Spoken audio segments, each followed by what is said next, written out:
M48 pattern tanks ये केवल tank नहीं थे, बल्कि ये पाकिस्तान का गुरूर थे। तुलना में भारतीय सेना जिन टैंकों का इस्तेमाल कर रही थी वो द्वितीय विश्व युद्ध में इस्तेमाल हुए थे, चाहे सेंचुरियन टैंक हो या फिर शर्मन टैंक्स हो। ये सब इतने उन्नत ही नहीं थे जितना कि अमेरिका से पाकिस्तान को दिए हुए ये पैटर्न टैंक। लेकिन भारतीय सेना जिस तरह का पराक्रम दिखाते हुए आगे बढ़ रही थी, न केवल पाकिस्तान का घमंड, उसका गुरूर, उसका अहंकार चूर चूर हो रहा था, बल्कि पैटर्न के अजेय होने का भ्रम भी टूट रहा था। अब्दुल हमीद और उनके साथी अपनी रणनीति पर कायम रहे। सुबह पाकिस्तानी टैंकों ने आक्रमण किया तो उन्होंने अपने आजमाए तरीके से फिर 2 टैंकों को ध्वस्त कर दिया। शाम होते होते उनके साथियों ने 2 और टैंकों को नष्ट किया। अकेले दम पर 4 पाकिस्तानी टैंक तबाह करने के लिए अब्दुल हमीद का नाम परमवीर चक्र के लिए प्रस्तावित कर दिया गया। हालांकि उनकी वीरता का एक अध्याय अभी बाकी था। पाकिस्तान के लिए लानत की बात यह थी कि उसके टैंक भारतीय पैदल सैनिक दस्तों के आगे भी हार रहे थे। टैंक ऐसे तहस नहस हो रहे थे जैसे ट्रेन के डब्बे हों। जानकारी के अनुसार 9 तारीख को पाकिस्तान अपनी पूरी ताकत लगाकर हमला बोलने वाला था। उसका लक्ष्य था इस मोर्चे की लड़ाई को फौरन खत्म करना ताकि वो आगे बढ़ सके। भारत इस बड़े आक्रमण से निपटने की तैयारी कर रहा था। तीसरी कैवलरी के टैंक सजग और तैयार थे।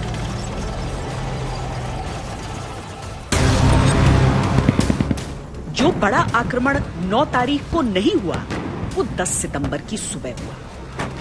भारत ने 2 दिन तो पाकिस्तान के एडवांस को रोके रखा था, लेकिन तीसरी सुबह हुए हमले में पाकिस्तान का पलड़ा भारी नजर आने लगा। 1 घंटे के अंदर ही वो भारत की अग्रिम पंक्ति भेद चुका था।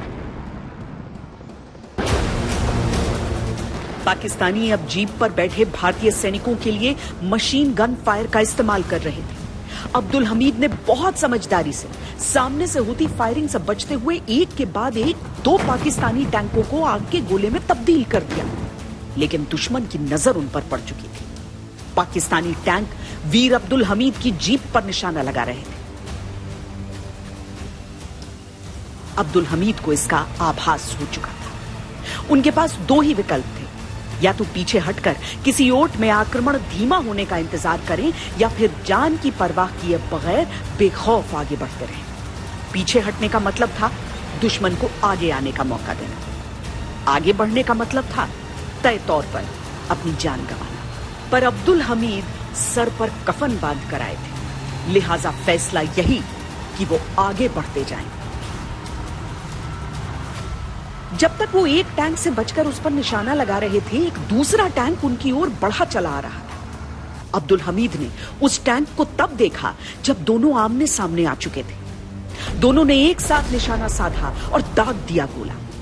7वां टैंक भी तबाह हो गया, लेकिन फटते फटते उसका गोला भी सीधा अब्दुल हमीद की जीप पर आ गिरा। क्वार्टर मास्टर हवलदार अब्दुल हमीद वो अपनी एंटी टैंक गन्स के साथ उन्होंने कई पाकिस्तानी टैंकों का वहां पे सफाया किया और 4 टैंक तो उन्होंने ध्वस्त किए और जब 5वें टैंक को वो मारने जा रहे थे तो वो वहां पे शहीद हुए और उनको मरणोपरांत परमवीर चक्र प्रदान किया गया। अब्दुल हमीद की वीरता ने उनके साथियों को रास्ता दिखाया था। ये बताया था कि बड़े से बड़े टैंक इंसानी हौसलों को नहीं कुचल सकते। वो इस मोर्चे पर हार मानने को कतई तैयार नहीं थे। अब्दुल हमीद तो शहीद हो गए थे, लेकिन उनकी वीरता ने आगे की जीत की पटकथा लिख दी थी।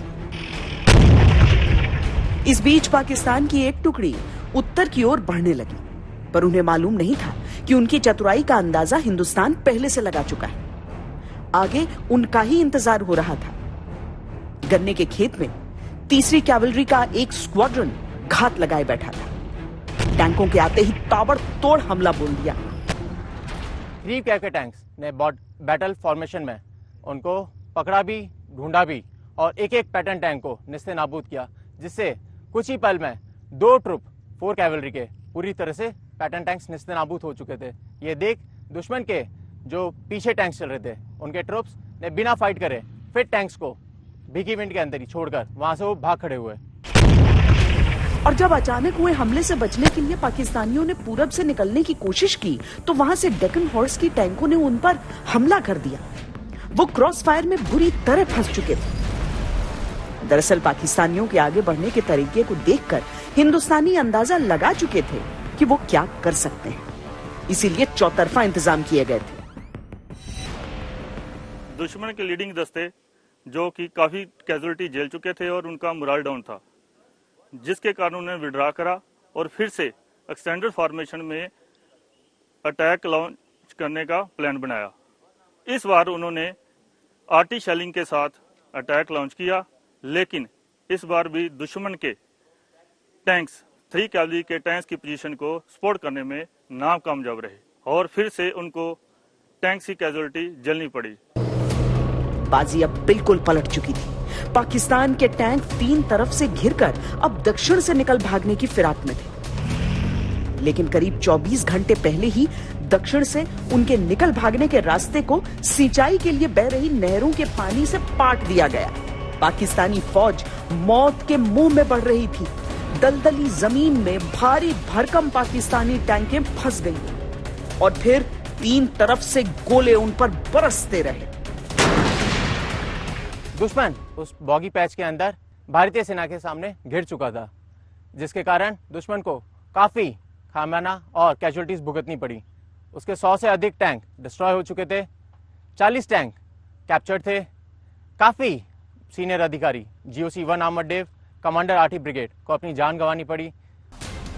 फिर तो शाम 6 बजे तक खुद जनरल नासिर भी लड़ाई में घायल हो गए। पाकिस्तान का आर्टिलरी कमांडर ब्रिगेडियर शम्मी मारा गया। ये खेमकरन में पाकिस्तानी जुर्रत का अंत था। इलाके में पाकिस्तान की हार का सबसे बड़ा सबूत वहां बिखरी पड़ी टैंकों में मौजूद था। पाकिस्तान की 1st आर्मर डिवीजन की कुछ पलटनें काफी हद तक बर्बाद हो चुकी थी, जिसमें पाकिस्तान की 4 कैवलरी और 6 लांसर भी शामिल थी। बैटल ऑफ असल उत्तर में पाकिस्तान के लगभग 100 से ज्यादा टैंकों को बर्बाद और लगभग 40 से ज्यादा टैंकों को कैप्चर कर लिया गया था, जिसमें ज्यादातर टैंक पैटर्न टैंक शामिल थे। लड़ाई के तुरंत बाद तमाम बर्बाद और करेक्ट किए गए टैंकों को भिक्खीवंड के अंदर लाया गया, जो कि खेमकरन का एक हिस्सा थे। मिलिट्री हिस्ट्री के अंदर उस इलाके को पैटर्न नगर या पैटर्न ग्रे यार्ड के नाम से भी जाना जाता है। पाकिस्तान ने इस लड़ाई में 97 टैंक गंवाए थे, जिनमें 72 पैटर्न टैंकें थी। हिंदुस्तान का कोई टैंक इस अत्याधुनिक टैंक की टक्कर का नहीं था, पर युद्ध में लोहे से मजबूत हिम्मत होती है और हिंदुस्तान की इसी हिम्मत से टकराकर पाकिस्तान चूर चूर हो गया था।